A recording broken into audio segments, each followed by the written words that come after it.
Buena gente, ¿cómo les va? ¿Cómo andan? ¿Con ganas de seguir aprendiendo sobre Freud? Espero que sí. Bueno, largámonos más, ¿sí? Vamos con la segunda conferencia, hoy.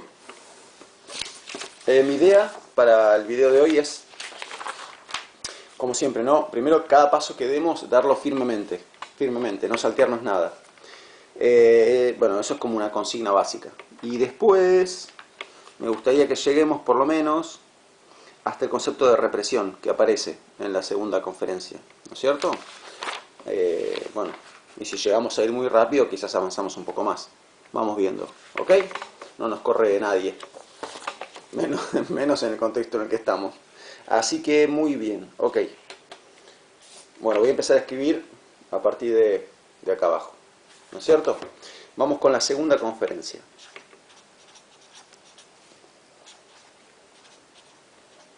Tengamos en cuenta que en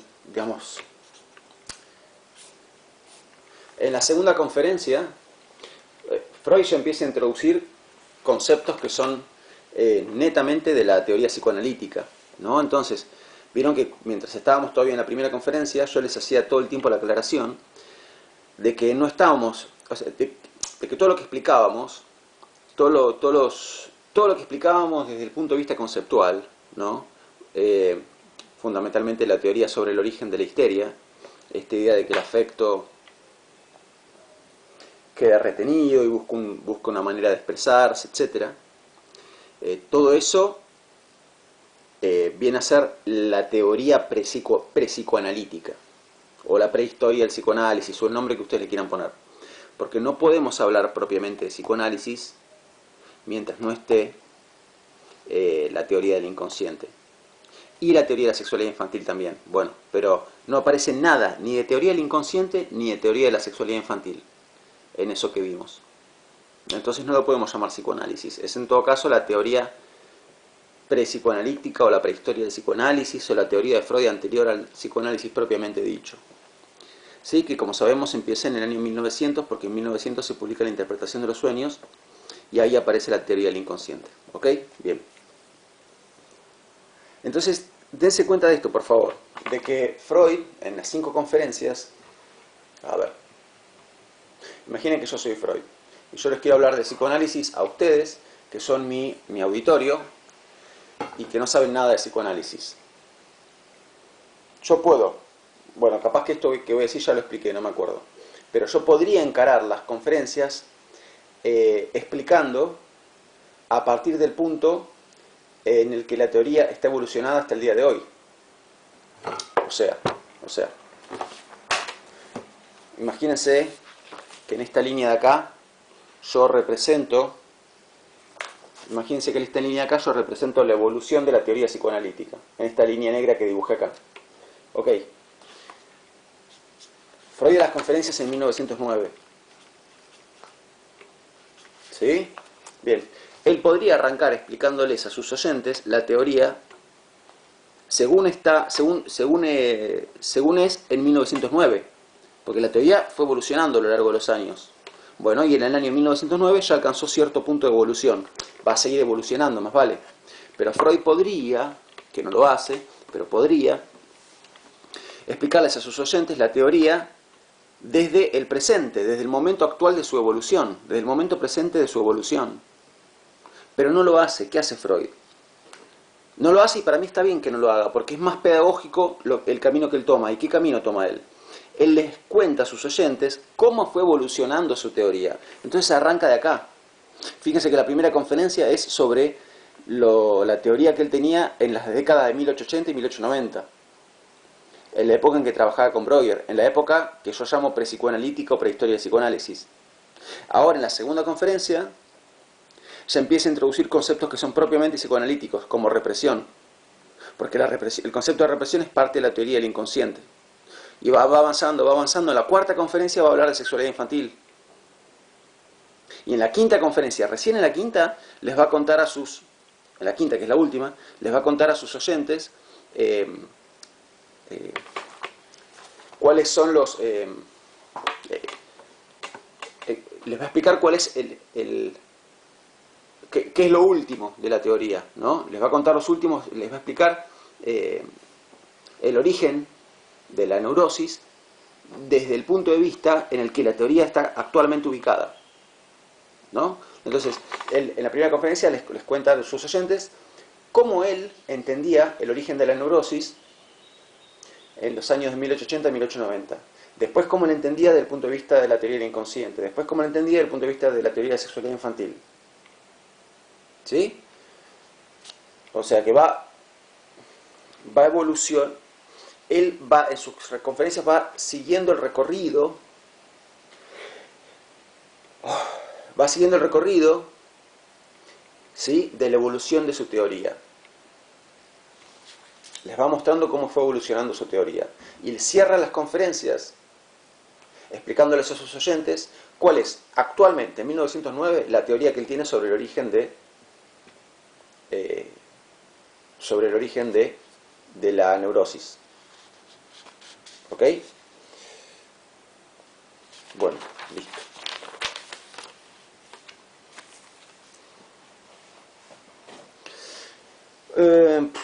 Bueno, esto por un lado. Después, Freud arranca la segunda... Ahora ya está, esto es una aclaración que yo hice. Lo hacemos a un lado. Continúo. Yo estaba por empezar con la segunda conferencia. En la segunda conferencia,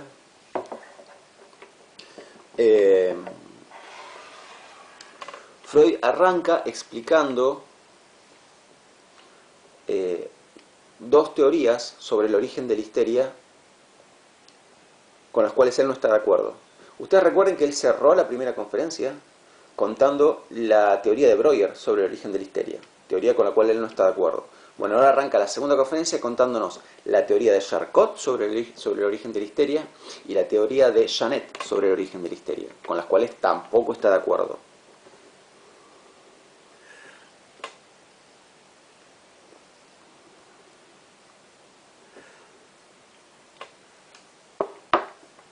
Ok, entonces, vamos a ver qué teoría tenía Charcot. Recordemos que Charcot era el maestro de Freud en la clínica Salpêtrière. Yo ya les había anticipado que Freud, digamos, sabía que Charcot estaba equivocado, ¿no? Y que espera hasta que Charcot muera para publicar un artículo donde él explica por qué Charcot está equivocado.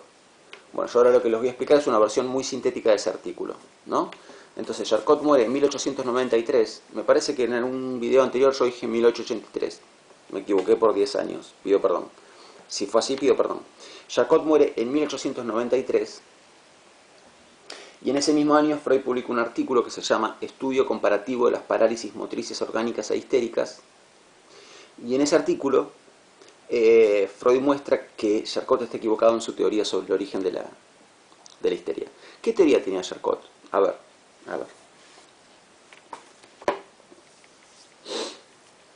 Pensemos en los síntomas histéricos. ¿Sí? Ya habíamos visto, yo les había comentado, que los síntomas histéricos se parecen mucho a los síntomas producidos por problemas, enfermedades, afecciones orgánicas del cuerpo. Por ejemplo, un síntoma histérico puede ser parálisis en una extremidad.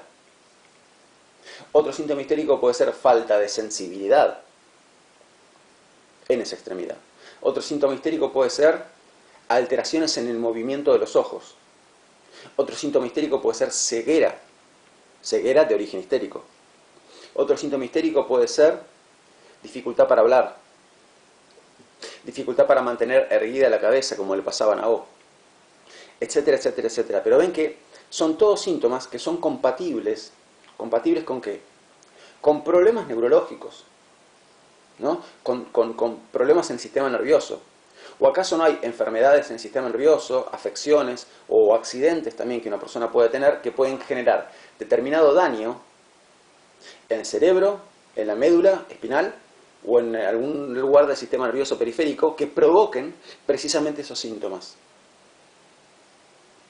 Más vale que sí. Más vale que sí.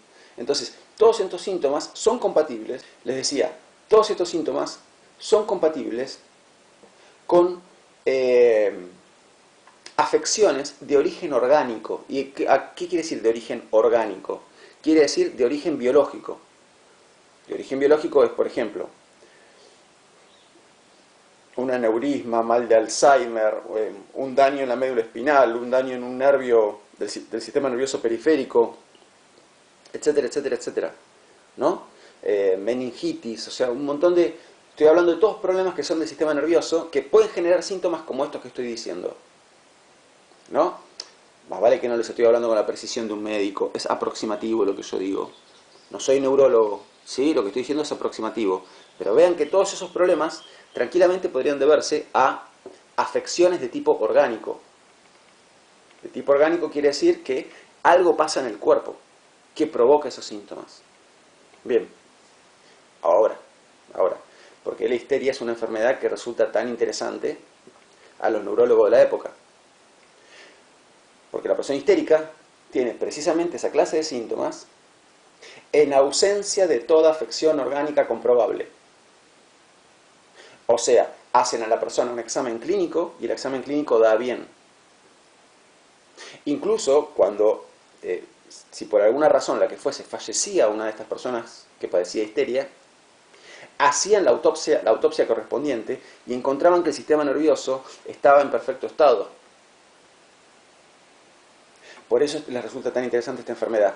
¿Cómo puede ser que una persona cargue con síntomas que son tan parecidos a los síntomas que se producen cuando hay daños en el sistema nervioso sin que haya ningún daño en el sistema nervioso? Hay que encontrar una respuesta a esto. Bueno, las respuestas a esto son las teorías sobre el origen de la histeria. Tienen la teoría de Breuer, tienen la teoría de Freud, que ya la conocen, que es la mejor, obviamente. Y ahora vamos a explicar la teoría de Charcot, y tienen también la teoría de Janet. ¿Sí? Entonces, esta es una pregunta que hay que contestar. Por eso generaba tanta atracción en la época, porque es una pregunta que requería respuesta. Repito, ¿cuál es la pregunta que requiere respuesta? ¿Cómo puede ser que una persona tenga síntomas tan similares a los que se producen cuando hay daños en el sistema nervioso, estando el sistema nervioso en perfecto estado de conservación? Breuer contesta con su teoría de los estados hipnoides. Freud contesta con su teoría sobre la escena traumática y el afecto retenido que después se expresa a través de la conversión histérica. Charcot, que era la eminencia en esa época, ¿qué teoría tenía?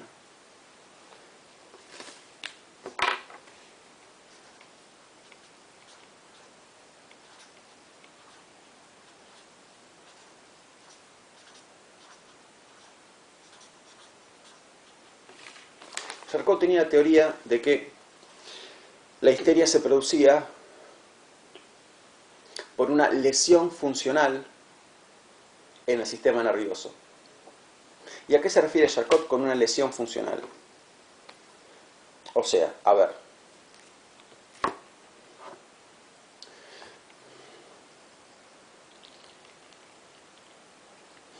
si yo en aquella época caigo en el consultorio de un neurólogo como Charcot, ¿por qué? Porque no siento nada en el brazo izquierdo, ni lo puedo mover tampoco. ¿Qué va a buscar Charcot? Charcot y cualquier neurólogo. Va a hacer un examen clínico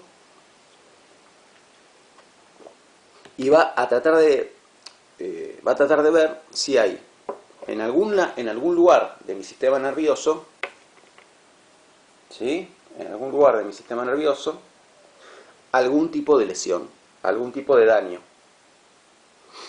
Ok. Lo hacían. ¿Encontraban ese daño? No lo encontraban. ¿Y qué decía Charcot? Charcot decía que en realidad... A ver, esperen.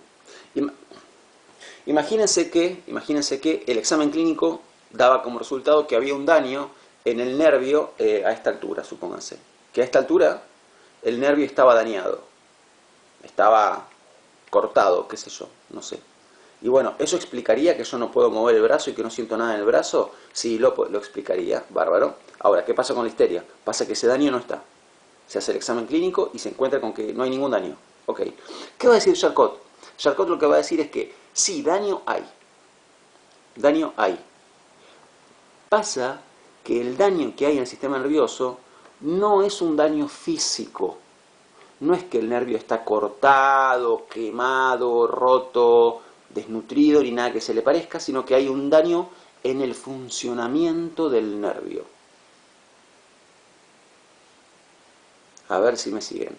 Si encontráramos que a esta altura el nervio está cortado, por ejemplo, eso explicaría el síntoma. Como no encontramos eso, ¿qué dice Charcot? Bueno, lo que ocurre es que a esta altura el nervio está no cortado, ni roto, ni quemado, ni desnutrido, ni nada de eso, pero el nervio está dañado en su funcionamiento. Hay acá, en este punto, un daño en el funcionamiento del sistema nervioso. El sistema nervioso en este punto está funcionando mal. Y como en este punto está funcionando mal, las órdenes de movimiento que tu cerebro envía a tu brazo no llegan. Y todo lo que tu brazo siente no llega al cerebro, entonces no te enteras. Hay un daño en el funcionamiento. Una lesión funcional. Esta es la solución que encuentra Charcot a la pregunta.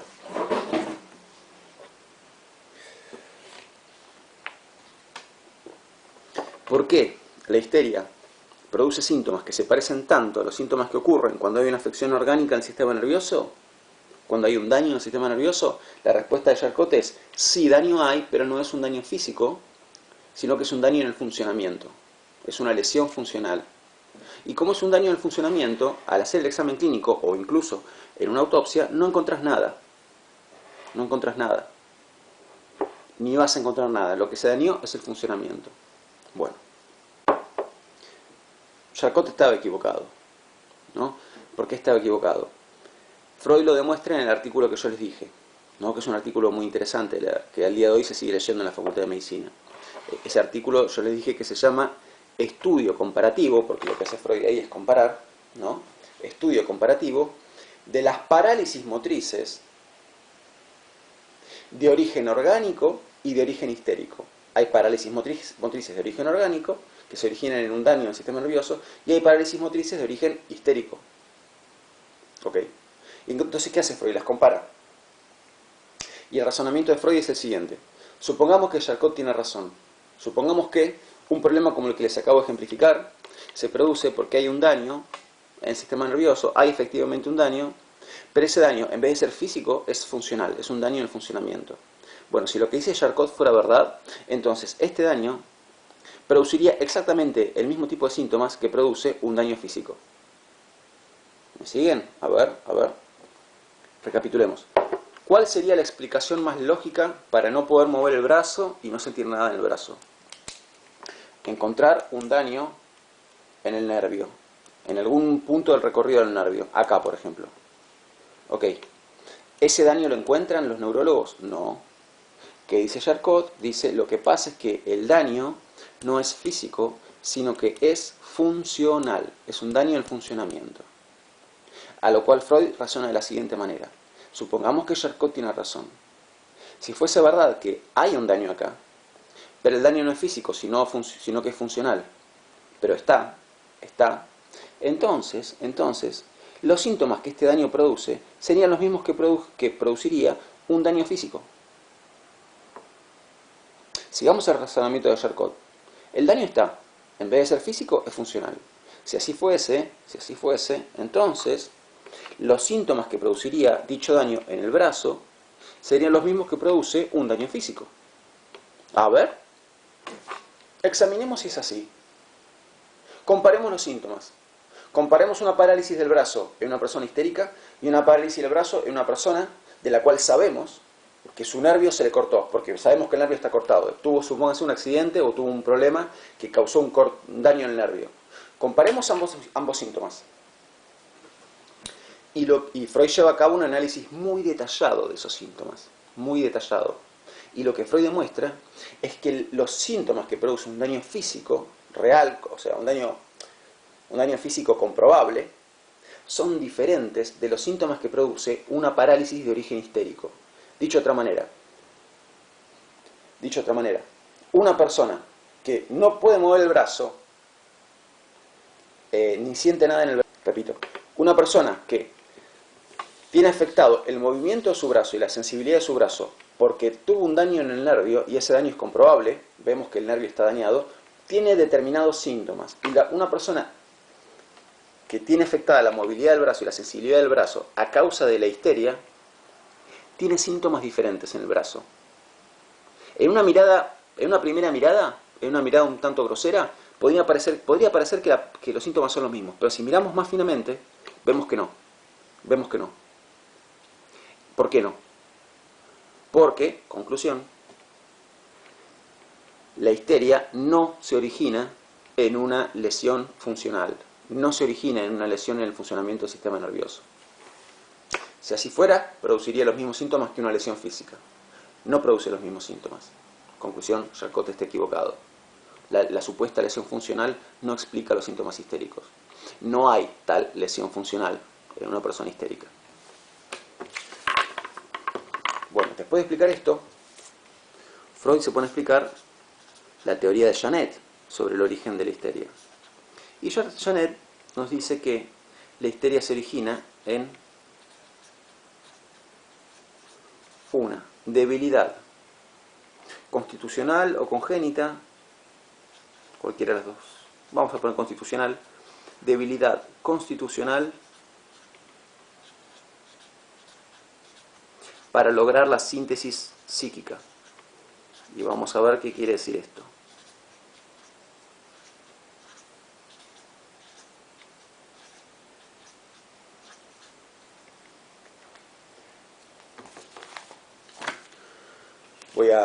Primero voy a ensillar un poquito el mate. ¿Está bien? Bueno, mientras tanto, si quieren lo copian. dejo acá parada la hoja y me voy a hacer el mate igual. Bueno, no lo voy a hacer. Debilidad constitucional para lograr la síntesis psíquica. ¿Sí? Bueno, ahora lo retomo. Enseguida vengo. Bueno, aquí estoy de vuelta. Habiendo cambiado la yerba, habiendo cargado energías, listo para seguir. Bueno, gente querida, estaba por explicar la teoría Janet, ¿no? Entonces yo les anoté esto. Ok, escuchen. Hay un par de palabras que requieren aclaración. A ver. Primero, la palabra constitucional acá significa congénito. Congénita, porque está hablando de una debilidad, ¿no? Entonces ustedes, imagino que conocen ya, y si no lo conocen se los explico, la diferencia entre lo congénito y lo adquirido. Es una diferencia importante. Así que si no lo sabían, presten atención, por favor.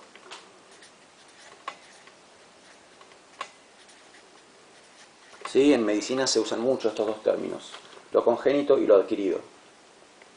Entonces, por ejemplo, el HIV es una enfermedad congénita o adquirida. ¿Qué quiere decir congénito? Quiere decir que se traen los genes. ¿Y adquirido qué quiere decir? Que no estaban los genes, sino que la persona lo adquirió en cierto momento de la vida.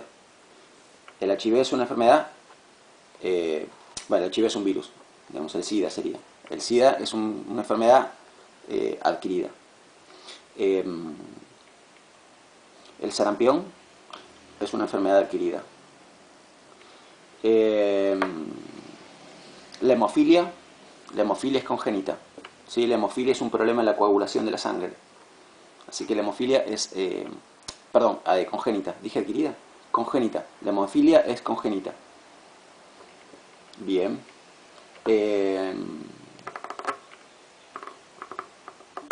La celiaquía. La celiaquía es se suele decir que es una condición más que una enfermedad, ¿no? Pero es una condición congénita. Nadie se agarra, digamos, celiaquía. Como nadie se agarra hemofilia en la vida. Eso estaba ya en los genes, ¿no es cierto? Bien, entonces ahí tienen la diferencia entre lo congénito y lo adquirido. Lo congénito se trae en los genes y lo adquirido no se trae en los genes, sino que, como dice la palabra, se adquiere en cierto momento de la vida. Entonces,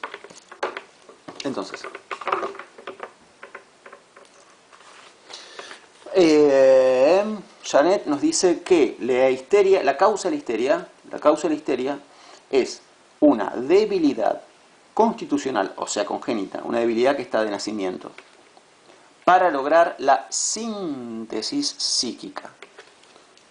Bueno, acá la siguiente palabra que requiere aclaración es la palabra síntesis. Síntesis. Sintetizar significa unir. Unir. Eso es síntesis. Tiene bastantes significados la palabra. Tiene bastantes significados. Pero de la manera en que Janet usa la palabra, sintetizar en este contexto significa unir, unificar. Unificar, unir. ¿Y a qué se estará refiriendo Janet? ¿A qué se estará refiriendo? A ver. A lo que se está refiriendo es a esto que decíamos nosotros la vez pasada. Ustedes recuerdan que la persona histérica tiene una disociación en su mente.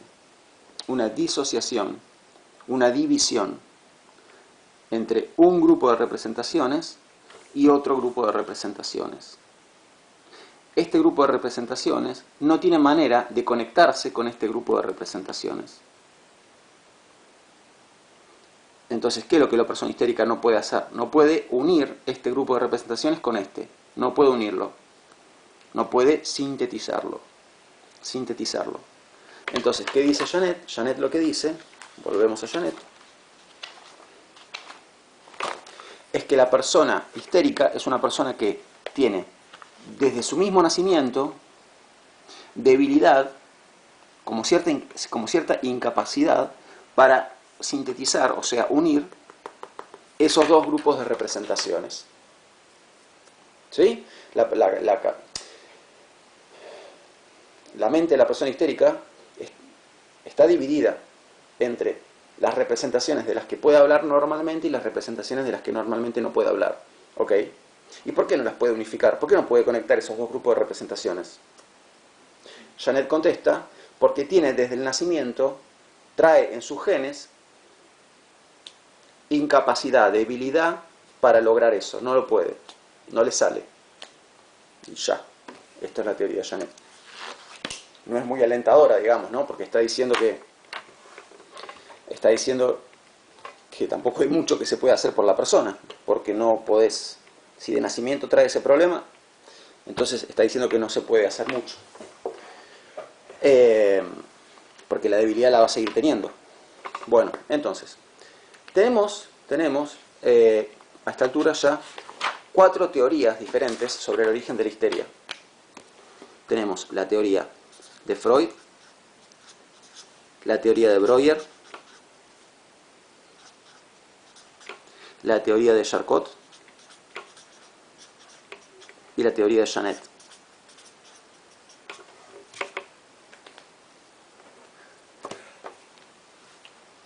A ver, comparémoslas. Primero, pensemos.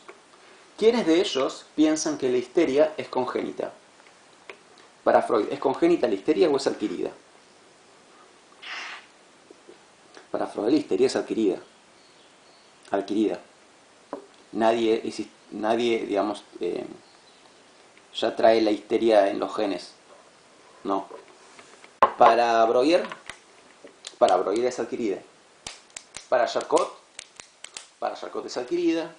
Y para Janet es congénita. Es el único que piensa que es congénita. Bien. ¿El origen de la histeria es psicológico o es orgánico? ¿Está en la mente o está en el cuerpo? El origen de la histeria. Para Freud, a ver, ¿está en la mente o está en el cuerpo? El origen de la histeria. ¿Cuál es el origen de la histeria? Una gran carga de afecto que quedó retenido, bla, bla, bla. Entonces, ¿de qué estamos hablando? De las emociones, estamos hablando de lo mental.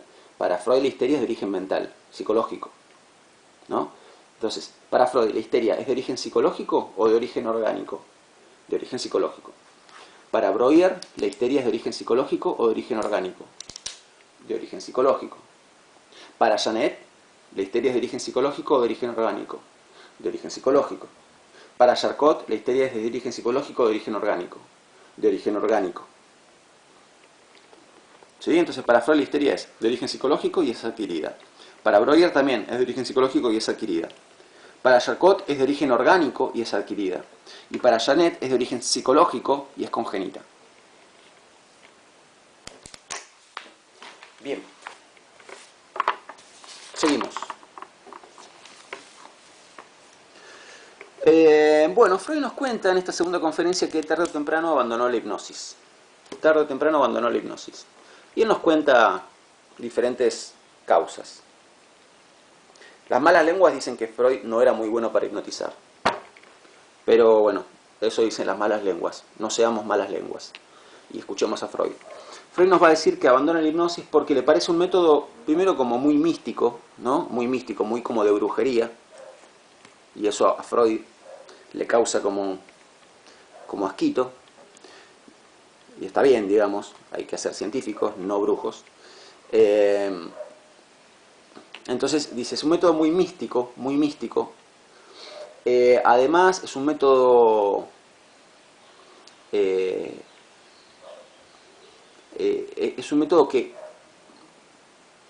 no siempre funciona, o sea, a veces funciona y a veces no. A veces funciona y a veces no. Es un método engorroso, además. Bueno, en fin. ¿Y qué método empieza a usar Freud una vez que abandona la hipnosis? Necesita un método terapéutico, ¿no? Entonces, recordemos, ¿qué es lo que hay que lograr? Lo que hay que lograr es que la persona hable de aquella escena traumática. ¿Por qué? Porque únicamente hablando de aquella escena traumática, que siempre es más de una parte, son escenas traumáticas, ¿no? No una, sino múltiples escenas traumáticas, solamente hablando de esas escenas traumáticas se logra la descarga del afecto. Se logra la descarga del afecto. ¿No? ¿No es cierto? Ustedes recuerdan que yo la vez pasada les había mostrado este esquema y les dije que esta línea representaba la división en la mente de la persona con histeria. Entonces, la persona en estado normal de conciencia te puede hablar de muchas cosas y en algún momento cuando la asociación de sus ideas lo va a llevar hacia... Cuando la asociación de sus ideas va a llevar está por llevar a la persona a hablar de su escena traumática, la asociación se corta y la persona ya no sabe qué decir. Bueno, en cambio, si la persona está hipnotizada, puede conectar, o sea, dicho más sintéticamente, cuando la persona está en estado de lucidez, este grupo de representaciones y este grupo de representaciones están desconectados, que es lo que ya venimos diciendo. Entonces no puede pasar de acá a acá. Se corta, te dice, no sé, ¿cuándo empezó este asco por el agua? No sé. ¿Por qué? Porque no hay puente que conecte este grupo de ideas con este grupo de ideas. En cambio, cuando la persona está hipnotizada, hay puentes. O sea, la persona puede pasar de este grupo de ideas a este grupo de ideas. Y hablarte de qué? Hablarte de sus escenas traumáticas. ¿No es cierto? Entonces, cuando Freud abandona la hipnosis, lo que se pregunta es, ¿cómo puedo lograr esto, pero sin la hipnosis? Yo sé que la persona se cura hablando de lo que está acá. Bien, ¿cómo venía haciendo yo eso hasta ahora? Hipnotizando a la persona. Bueno, pero ahora ya no voy a usar más la hipnosis. ¿Cómo hago a la persona hablar de esto? Y Freud nos cuenta que él puso en práctica un método que había aprendido de un psiquiatra llamado Bernheim.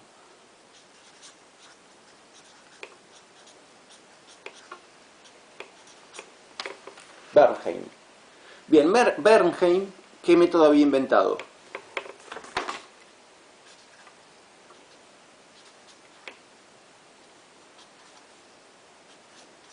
El llamado...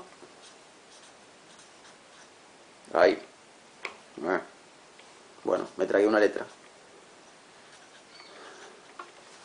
Método del apremio. ¿Sí? Método del apremio. También llamado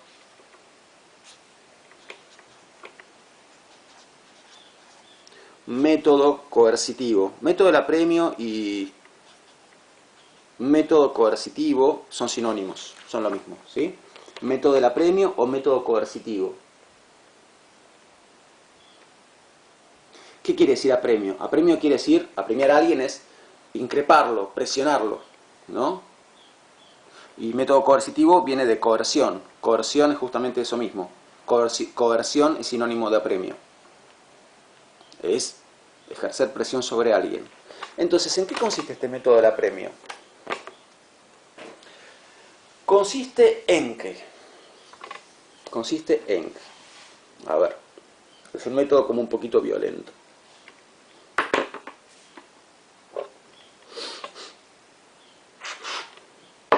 Si yo soy Freud y tengo enfrente a mi paciente con histeria y le digo, tiene tal síntoma, ¿no? Imaginemos que este método se le aplica a Ana O. Volvemos al ejemplo del asco por el agua y el perro tomando agua del vaso y qué sé yo. Volvamos a ese ejemplo.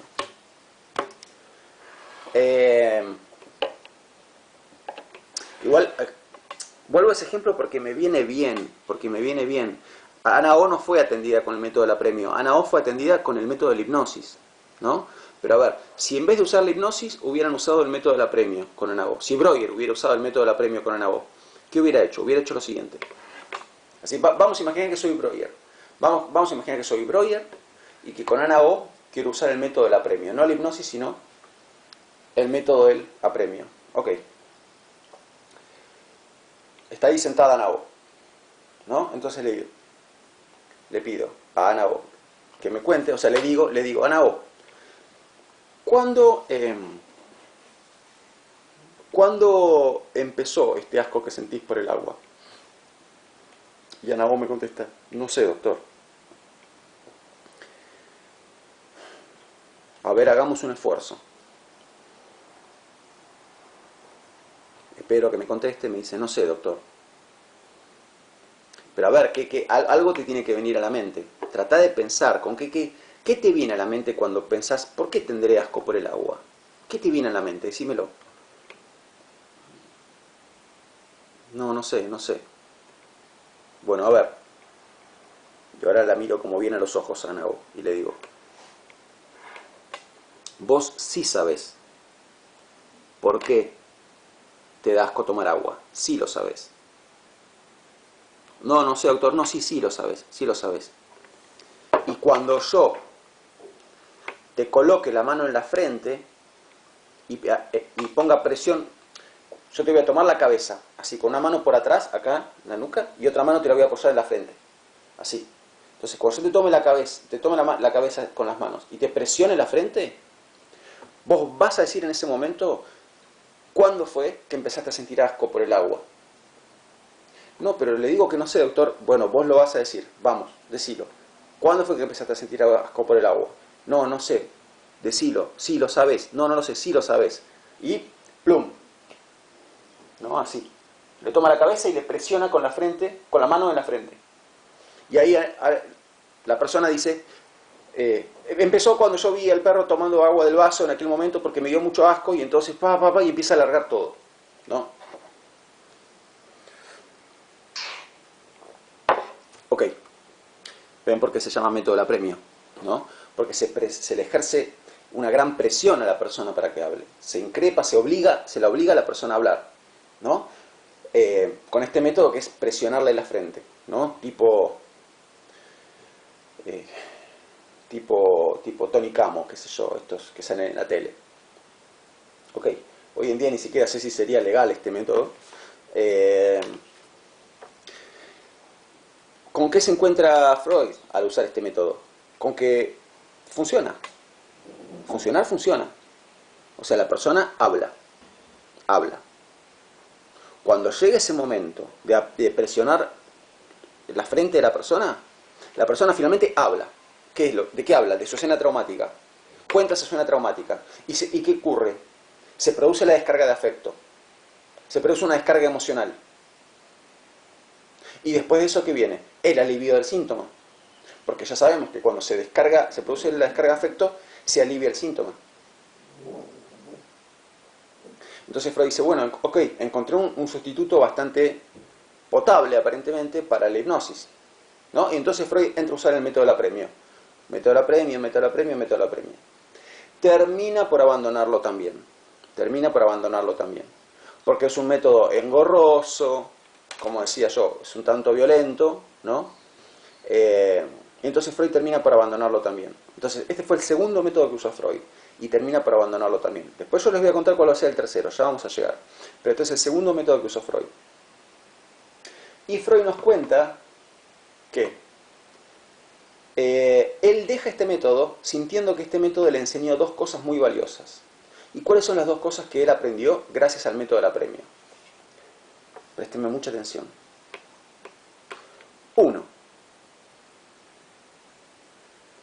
que la escena traumática nunca quedó verdaderamente olvidada. La escena traumática nunca quedó verdaderamente olvidada. Porque fíjese que la persona dice que no se acuerda, que no se acuerda, que no tiene ningún recuerdo, y después resulta que sí, está el recuerdo. Estaba. Entonces, la escena traumática nunca quedó verdaderamente olvidada. Y dos, ¿por qué cuesta tanto que aparezca? ¿Por qué cuesta tanto que aparezca? Porque la propia persona, o sea, el propio paciente, ejerce una gran resistencia a hablar de eso. Es la propia persona la que se resiste a hablar de eso. Entonces, miren qué dos cosas valiosas, ya van a ver porque aparte son tan importantes, le enseñó a Freud el método del apremio, ¿no? Repito, uno, que la escena traumática nunca quedó verdaderamente olvidada, y dos, que es la propia persona la que se resiste a hablar de la escena traumática. Ok, bien. Y acá Freud, así como casi al pasar, nos dice algo que es recontra clave. Algo que es recontra clave. Esta resistencia de la persona a hablar de la escena traumática es lo que mantiene la enfermedad. ¿Por qué la persona sigue enferma? Porque la persona va a seguir enferma mientras siga resistiéndose a hablar de eso de lo que no quiere hablar. Ahí tienen. Y esto que les acabo de decir ya no es como un dato, o sea, venimos haciendo como un recorrido en la historia del psicoanálisis, ¿no? Sí, ok, y hay cosas que las vamos como dejando atrás, porque vemos que la teoría va avanzando. Les decía, como venimos haciendo un recorrido en la historia del psicoanálisis, vamos viendo algunas cosas que Freud termina dejando atrás. A la hipnosis la deja atrás, al método del apremio lo deja atrás. La teoría de que la histeria se origina en una escena traumática también va a quedar atrás. Ya vamos a ver en qué se origina la histeria. Bueno, pero acá esto que acabo de decir es algo como que se mantiene, ¿sí? Es algo universal, válido hasta el día de hoy. Mientras la persona siga resistiéndose a hablar de eso, de lo que no quiere hablar, o sea, ¿qué es eso de lo que no quiere hablar? Lo que está acá, lo que está abajo de la línea, lo que está en el segundo grupo psíquico. Lo que está en el segundo grupo psíquico. Mientras la persona siga resistiéndose a hablar de esto, entonces la persona va a seguir enferma. Entonces, por más que haya por momentos alivio de algunos síntomas, los síntomas van a volver. O si no, van a volver síntomas diferentes. ¿Por qué? Porque se mantiene la resistencia. Mientras se mantenga la resistencia, va a seguir habiendo síntomas. La persona va a seguir enferma, la persona va a seguir pasándola mal. Entonces, fíjense lo que habíamos dicho, ¿no? Están cortados los lazos asociativos entre este grupo de representaciones y este grupo de representaciones. Sí, están cortados los lazos asociativos. ¿Quién cortó los lazos asociativos? La propia persona. Es la propia persona la que quemó los puentes que conectan esto con esto. Bueno, ¿qué hay que hacer para curarse? Hay que reconstruir esos puentes. ¿Qué significa reconstruir esos puentes? Que es obviamente una metáfora. Significa que tenemos que hacer el esfuerzo de hablar no solo de las cosas de las que nunca nos cuesta hablar, que son todas estas, sino pasar a hablar de estas otras cosas que son de las que no queremos hablar. Y solamente hablando de estas otras cosas nos vamos a poder curar. Entonces, ¿cuál es la clave de la curación? La clave de la curación está en vencer esa resistencia. Resistencia que es interpuesta ¿por quién? Por el propio paciente. Bien. Bueno, y acá un poquito ya, así como las circunstancias están dadas, ya el Freud se anima a introducir el concepto de represión. Represión. Medio que ya venimos hablando del famoso concepto de represión, lo que pasa es que no lo llamamos con este nombre. no lo llamamos con este nombre. Pero ¿qué sería la represión? ¿Cómo la define Freud? La represión es... A ver, vamos a ver si encuentro una definición textual. Ok. Sí.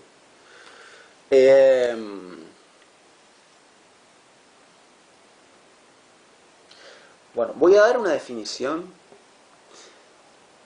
a la que se le puede hacer algún tipo de observación crítica. O sea, voy a dar una definición que no es totalmente perfecta. Si las circunstancias me lo permiten, más adelante les contaré por qué no es totalmente perfecta esta definición. Pero por ahora es una definición que nos va a servir.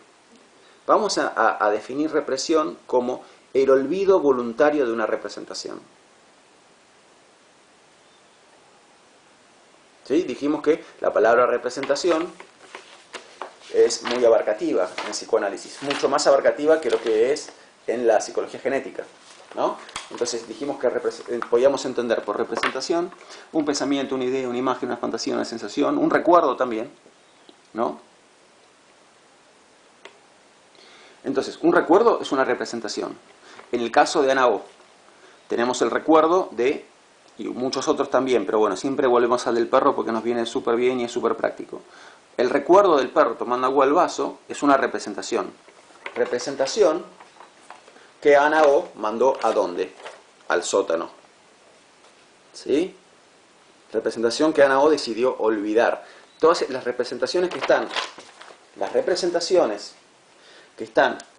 en el segundo grupo psíquico serían estas representaciones que la persona decidió voluntariamente olvidar. Que la persona decidió voluntariamente olvidar. O sea que la persona reprimió. ¿Qué es reprimir? Primero, ¿qué es lo que se reprime? Esto es importante también. ¿Qué es lo que se reprime? Lo que se reprime son representaciones. El objeto de la represión siempre es una representación. Atención a esto, ¿sí? No se reprime la carga de afecto. No se reprime la emoción. Lo que se reprime siempre es una representación. ¿Y qué quiere decir reprimir una representación? Quiere decir olvidarla voluntariamente. Quiere decir mandarla al segundo grupo psíquico. Quiere decir mandarla a esa especie de sótano que tenemos en nuestra cabecita. A donde mandamos todas las cosas de las que no nos queremos acordar más. O en las que no queremos pensar. Eso es reprimir. Olvidar voluntariamente algo. Pero, ya sabemos, porque se los dije hace unos minutos, que eso que olvidamos voluntariamente nunca queda verdaderamente borrado. No queda verdaderamente borrado. Estar está. Que hayamos elegido no acordarnos de eso o no pensar en eso, no quiere decir que haya dejado de estar. Está. Sepultado. Pero está. ¿Sí? La metáfora del sepultamiento es muy buena. ¿Sí? Usar el sepultamiento como metáfora de la represión es una metáfora bastante precisa. ¿Por qué? Porque cuando uno sepulta algo, uno no lo ve más. Pero que uno no lo vea no significa que no esté. Está, solo que sepultado. Y ni siquiera está muy lejos, está acá nomás. Está bajo nuestros mismos pies. Solo que no lo vemos porque está sepultado. ¿Y qué puede pasar con todo lo que está sepultado? Todo lo que está sepultado puede reflotarse. ¿Ok? Bien. Entonces, estábamos con el concepto de represión. ¿Sí? Fíjense cómo esto nos cambia todo lo que venimos estudiando. Porque entonces, a ver, la escena del perro tomando agua fue reprimida por Ana O. Entonces, ¿de qué se niega a hablar una persona histérica? Se niega a hablar de aquellas representaciones que tienen reprimidas. ¿Ven cómo va cambiando el vocabulario? Ya no hablamos de escena traumática, hablamos de representación. Al hablar de representación se amplía el campo, porque una escena traumática siempre es un recuerdo. Pero cuando hablamos de representación ya hablamos de una idea, de un pensamiento, de una fantasía que puede tener una persona. Y hay ciertos recuerdos, pensamientos, ideas, fantasías, etcétera, que voluntariamente decidimos olvidar. Y una vez que lo olvidamos, ¿quedó borrado? No quedó borrado, quedó olvidado. Y cuando nos piden hablar de eso, no queremos hablar de eso. Y no querer hablar de eso nos puede provocar síntomas. ¿Cuál es la única manera de curarse esos síntomas? Hablar de lo que no queremos hablar, o sea, hablar de lo que tenemos reprimido, de lo que está en el segundo grupo psíquico.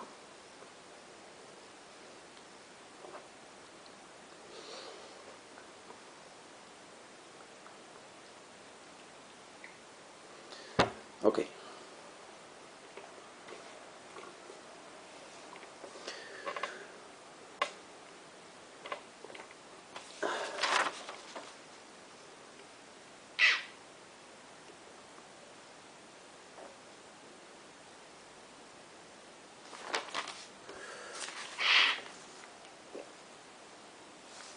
Bueno, avanzamos un poquito más.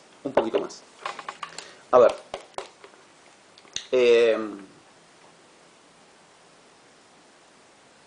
¿Reprimimos todo lo que pasa por nuestra cabeza? ¿Reprimimos toda representación que pasa por nuestra cabeza? No, claro que no. Hay pensamientos que reprimimos, pensamientos que no. Fantasías que reprimimos, fantasías que no. Ideas que reprimimos, ideas que no. Recuerdos que reprimimos, recuerdos que no. Recuerden, recuerdos, pensamientos, ideas, fantasías, etcétera, etcétera, entran dentro de lo que serían representaciones. Entonces, hay representaciones que reprimimos y representaciones que no. Entonces, ¿cuándo es que reprimimos una representación? ¿Por qué algunas las reprimimos y otras no? Bueno,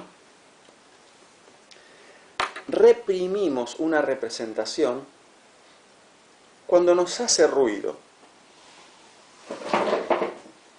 ¿Y a qué me refiero con que nos hace ruido? Me refiero a lo siguiente.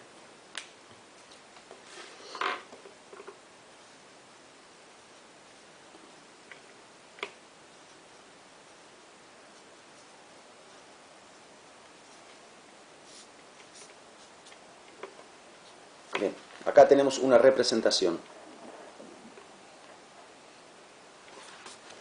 ¿Y qué tenemos del otro lado? Tenemos del otro lado el yo. El yo. El yo de una persona siempre carga con determinados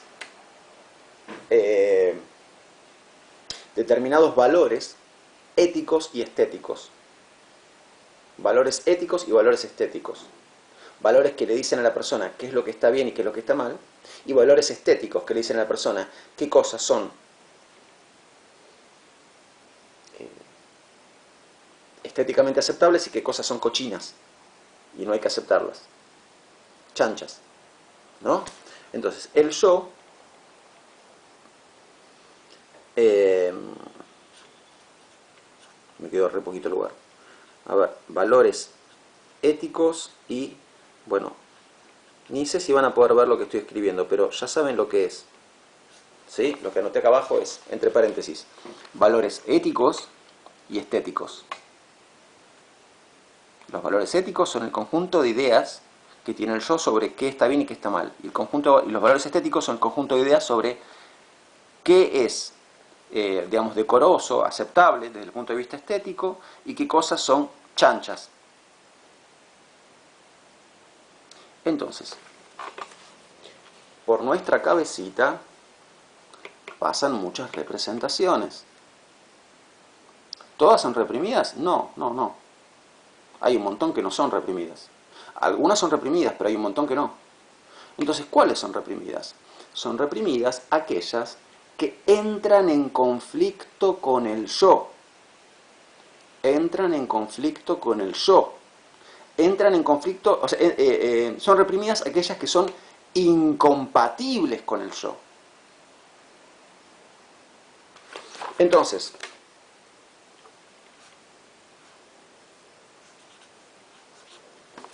¿cuándo se reprime una representación? Cuando hay chispazos. Cuando hay incompatibilidad entre dicha representación y el yo. Entonces la representación sufre la represión. ¿Es enviada a dónde? Al segundo grupo psíquico, al sótano, al inconsciente, obvio. O sea, este segundo grupo psíquico es el inconsciente, ¿no?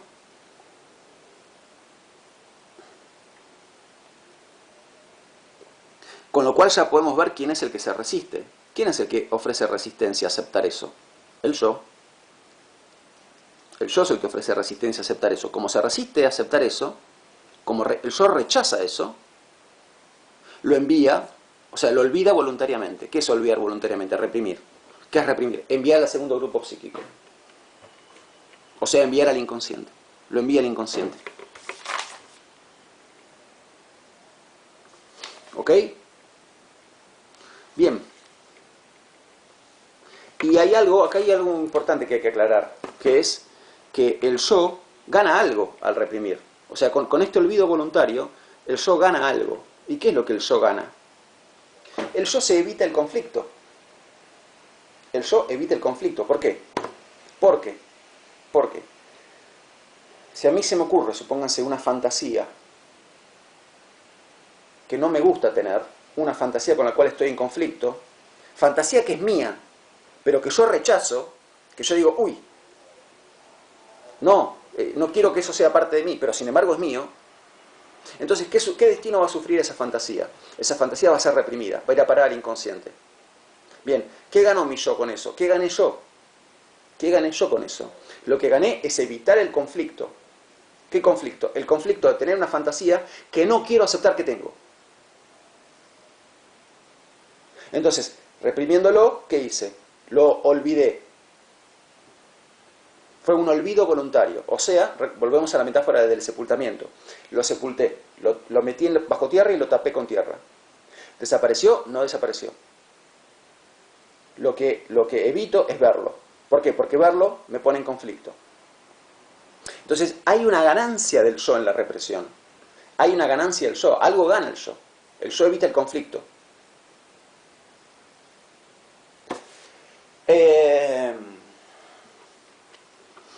Bueno, y para terminar esta clase vamos a un ejemplo un tanto picante que da Freud, que es el de una paciente.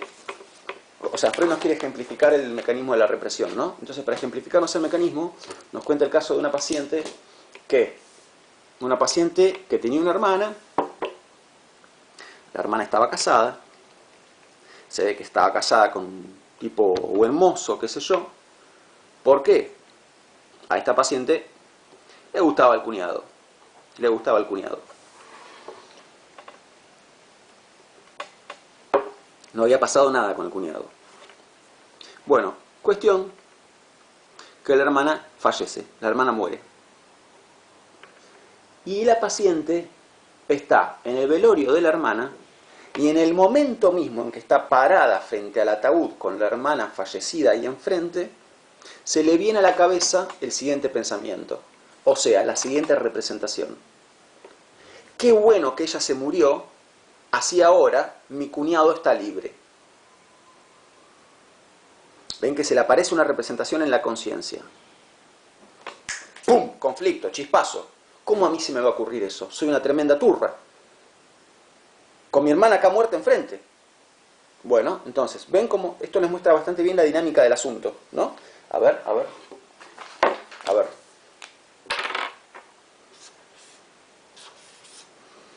Y ya meto la teoría del inconsciente y listo. Tiro la casa por la ventana. A ver. Imaginen que esta caja es la conciencia. ¿Sí? Bien. ¿Quién vive en la conciencia? El yo. El yo es el habitante de esa casita. Bien. Y en la casita pululan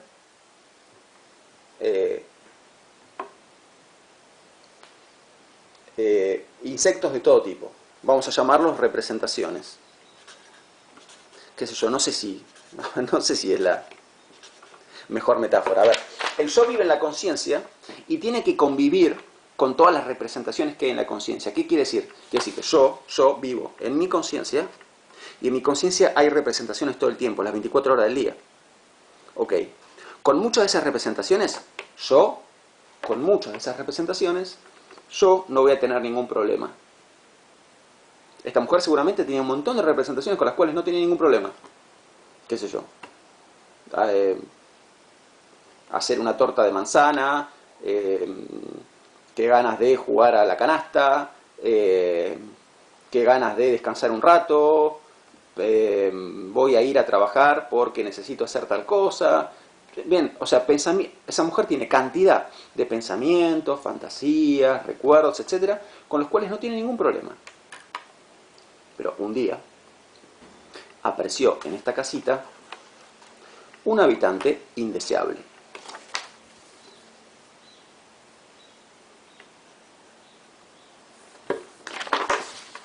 RI, una representación intolerable para el yo. Una representación que pone al yo en conflicto. ¿Cuál es esta representación intolerable? La que se le apareció cuando estaba frente al ataúd con su hermana muerta enfrente.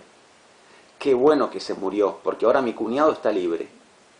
¿Cómo reacciona el yo? Horror. El yo rechaza esa idea. ¿Y qué hace? La olvida voluntariamente. O sea, la manda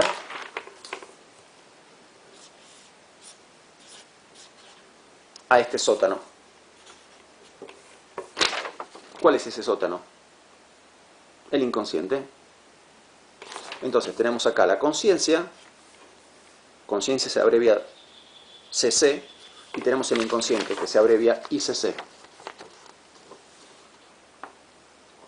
Entonces, se apareció en la conciencia de la persona, una representación incompatible con el yo, intolerable para el yo. ¿Cómo reacciona el yo? El yo rechaza esa representación. ¿Y qué hace con ella? La envía al sótano, al inconsciente, o sea, decide voluntariamente olvidar esa representación. Ven que este sería el primer grupo psíquico y este sería el segundo grupo psíquico. ¿Por qué? ¿Está esto solamente acá? No, hay un montón de otras cosas. Hay muchas otras RI. Muchas otras RI. Porque hay muchas otras representaciones que están reprimidas, que fueron enviadas a este sótano. Entonces ven que si volvemos a cosas que estábamos trabajando antes, por ejemplo acá, lo que está en el segundo grupo, ¿qué vemos? Que lo que está en el segundo grupo psíquico no está por casualidad en el segundo grupo psíquico. Está ahí porque es insoportable para el yo. O en el esquema este de la vez pasada.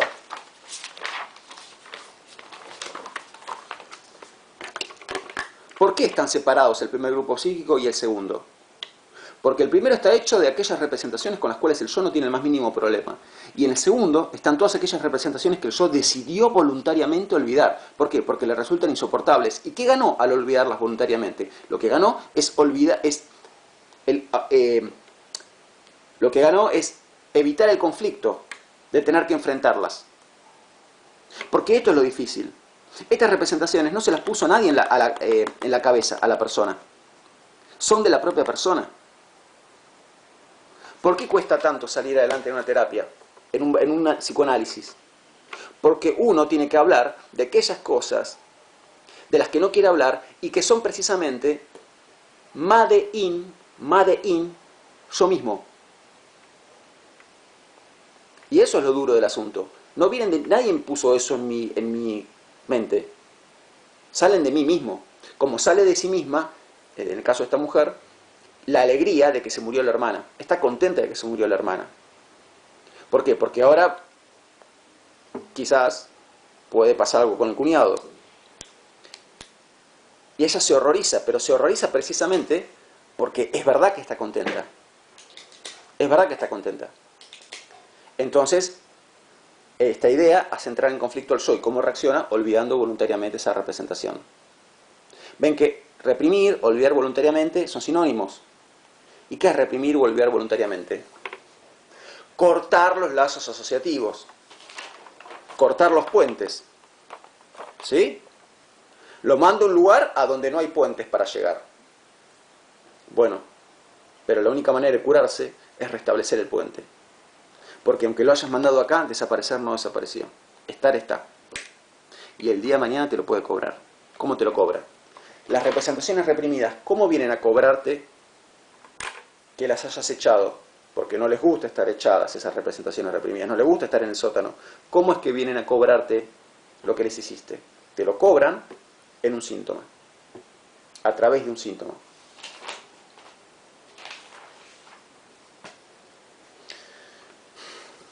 Y el síntoma lo padeces. Y ahí la decisión es tuya. Seguir soportando ese síntoma, que es la manera en que un deseo tuyo te cobra que no te quieras hacer cargo de él, o golpear las puertas de un psicólogo, más específicamente un psicoanalista, para ver si puedes entenderte mejor con esa parte de vos mismo que no querés aceptar, como le pasa a esta mujer, ¿no? Bueno, suficiente por hoy, nos vemos la vez que viene, ojalá la clase les haya gustado, ¿sí? No soy yo, es Freud.